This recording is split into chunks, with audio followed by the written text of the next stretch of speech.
마태복음 231번째 묵상입니다. 마태복음 22장 23절부터 33절 말씀까지 봉독합니다. 부활이 없다 하는 사두개인들이 그날 예수께 와서 물어 이르되, 선생님이여, 모세가 일렀으되 사람이 만일 자식이 없이 죽으면 그 동생이 그 아내에게 장가들어 형을 위하여 상속자를 세울지니라 하였나이다. 우리 중에 7형제가 있었는데 마지가 장가들었다가 죽어 상속자가 없으므로 그 아내를 그 동생에게 물려주고 그 둘째와 셋째로 7째까지 그렇게 하다가 최후에 그 여자도 죽었나이다.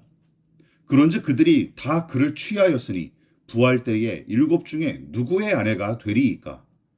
예수께서 대답하여 이르시되, 너희가 성경도 하나님의 능력도 알지 못하는 고로 오해하였도다.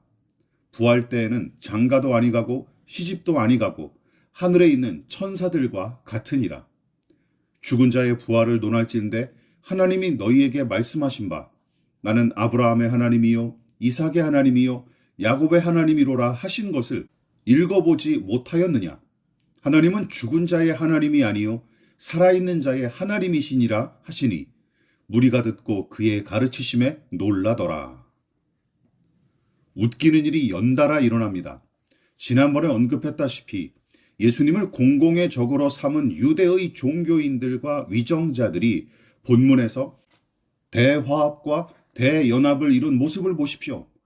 앞서 정치적 입장이 사뭇 달랐던 바리새인들과 헤롯 당원들이 예수님을 곤경에 빠뜨리기 위해 로마 황제에게 세금을 바치는 문제로 시비를 걸었는데, 이번에는 사두개인들이 찾아와서 부활에 관한 문제로 시비를 거는 게 아니겠습니까?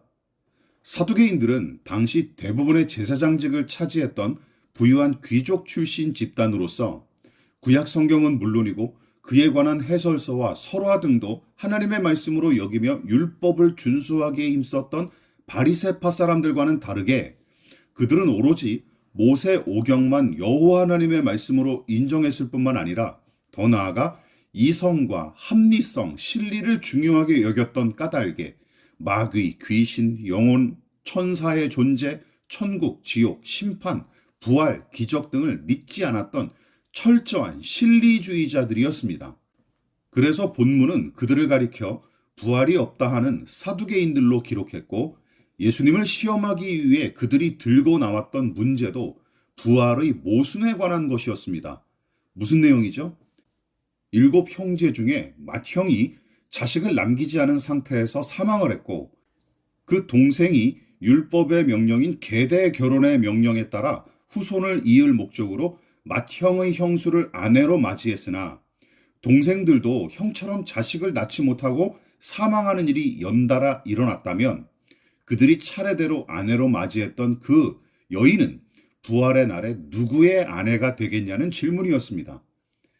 여러분은 어떻게 생각하십니까? 가장 먼저 혼인한 맏형일까요? 아니면 마음으로 가장 연모하고 아꼈던 사람이 진짜 남편일까요? 부활을 믿은 바리새인들도 명쾌한 대답을 제시한 적이 없었던 거로 보입니다. 그러나 예수님은 너희는 아무것도 모르는구나.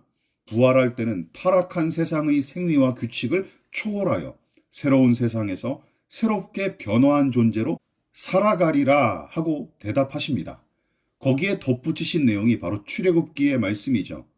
나는 내 조상의 하나님이니 아브라함의 하나님, 이삭의 하나님, 야곱의 하나님이니라. 본문은 사두개인들이 이 말씀을 듣고 매우 놀랐다며 기록했는데, 그들이 전혀 예상치 못했던 답변이었고 그 대답이 또한 매우 적확했던 해석임을 인정할 수밖에 없었기 때문이었죠.